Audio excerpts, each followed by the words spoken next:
दोस्तों, बिहार की राजनीति हमेशा से अपने रंग, रफ्तार और रहस्यों के लिए जानी जाती है। लेकिन इस बार बिहार विधानसभा चुनाव 2025 की सरगर्मी के बीच जो घटना हुई, उसने पूरे राज्य को हिलाकर रख दिया। हूँ आपका मुशर्रफ बाबू। आप देख रहे हैं देश के number 1 channel real 4 nation news report Bihar elections 2025। दरअसल मोकामा पटना से लगभग 90 किलोमीटर दूर वो इलाका जो अक्सर खबरों में रहता है, इस बार फिर सुर्खियों में है, क्योंकि यहाँ जन सुराज पार्टी के कार्यकर्ता और नेता दुलार चंद यादव की संदिग्ध परिस्थितियों में मौत हो गई है। लेकिन सवाल उठता है, ये मौत थी या साजिश? क्या ये राजनीतिक प्रतिशोध का नतीजा था या चुनावी नफरत की आग में बुझी एक और जान? आइए जानते हैं इस पूरी कहानी को विस्तार से। दुलार चंद यादव जन सुराज पार्टी से जुड़े हुए और मोकामा विधानसभा क्षेत्र में पार्टी उम्मीदवार पीयूष प्रियदर्शी के प्रचार में जुटे थे। 31 अक्टूबर से कुछ दिन पहले वो अपने समर्थकों के साथ गांव-गांव घूम रहे थे, लोगों से मिल रहे थे, पोस्टर और बैनर लगा रहे थे। लेकिन 30 अक्टूबर 2025 की दोपहर सब कुछ अचानक बदल गया। रिपोर्ट्स के मुताबिक मोकामा के तारतार इलाके में दुलार चंद यादव की गोली मारकर हत्या कर दी गई। कुछ प्रत्यक्षदर्शियों का कहना है, पहले झड़प हुई, फिर फायरिंग और उसके बाद गोली सीधे दुलार चंद यादव के पैर में लगी। वो घायल होकर गिरे और तभी एक वाहन ने उन्हें टक्कर मार दी। उनकी मौके पर ही मौत हो गई।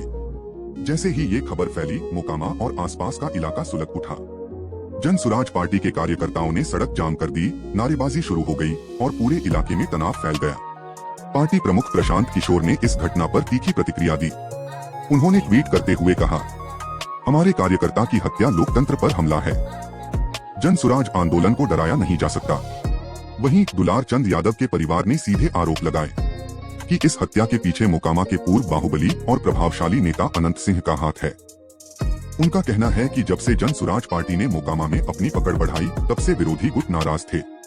लेकिन अनंत सिंह ने सभी आरोपों से इनकार किया और कहा कि हमारे काफिले पर पहले हमला हुआ था, गोलीबारी विरोधियों ने की। अब सवाल यह है, आखिर सच कौन बोल रहा है और कौन झूठ की चादर में सच्चाई छुपाने की कोशिश कर रहा है? पुलिस ने घटना के तुरंत बाद जांच शुरू कर दी। मोकामा थाने में हत्या का मामला दर्ज किया गया। फोरेंसिक टीम ने घटनास्थल से कारतूस के खोखे और कुछ गाड़ियों के टायरों के निशान बरामद किए हैं। पोस्टमार्टम रिपोर्ट से ये साफ हुआ कि दुलार चंद यादव को गोली और ब्लंट फोर्स दोनों से चोटें आईं, जिससे ये माना जा रहा है कि यह कोई सामान्य सड़क दुर्घटना नहीं बल्कि सुनियोजित हमला था। पुलिस ने कुछ संदिग्धों को हिरासत में लिया है, लेकिन मुख्य आरोपी अभी फरार हैं। डीएसपी और आईजी स्तर की टीमें मोकामा में कैंप कर रही हैं। राज्य सरकार ने घटना की जांच के आदेश दे दिए हैं। अब बात करते हैं राजनीति की, क्योंकि यह मामला केवल एक हत्या नहीं बल्कि चुनावी हिंसा का प्रतीक बन गया है। बिहार विधानसभा चुनाव 2025 में मोकामा सीट हमेशा से हॉट रही है। यहां आरजेडी, जेडीयू और अब जन सुराज तीनों दलों का सीधा मुकाबला है। दुलार चंद यादव की हत्या के बाद विपक्ष ने नीतीश सरकार पर कानून व्यवस्था को लेकर हमला बोला है। आरजेडी ने कहा, अगर यही हालात रहे तो चुनाव कैसे होंगे? वहीं जेडीयू नेताओं का कहना है कि जन सुराज पार्टी खुद विवाद फैला रही है। जन सुराज पार्टी ने मांग की है कि सीबीआई जांच हो, चुनाव आयोग मोकामा सीट पर निष्पक्षता बनाए रखे और दोषियों को सख्त सजा मिले। मोकामा में पुलिस बल बढ़ा दिया गया है। पूरे क्षेत्र में 144 धारा लागू है ताकि माहौल बिगड़ने न पाए। लेकिन दोस्तों, इस पूरे मामले में एक बड़ा सवाल ये भी है, क्या बिहार की राजनीति कभी अपराध और डर के साए से बाहर निकल पाएगी? हर चुनाव में किसी न किसी कार्यकर्ता की जान चली जाती है, पर कुछ दिनों के बाद सब कुछ सामान्य हो जाता है। क्या इस बार भी यही होगा?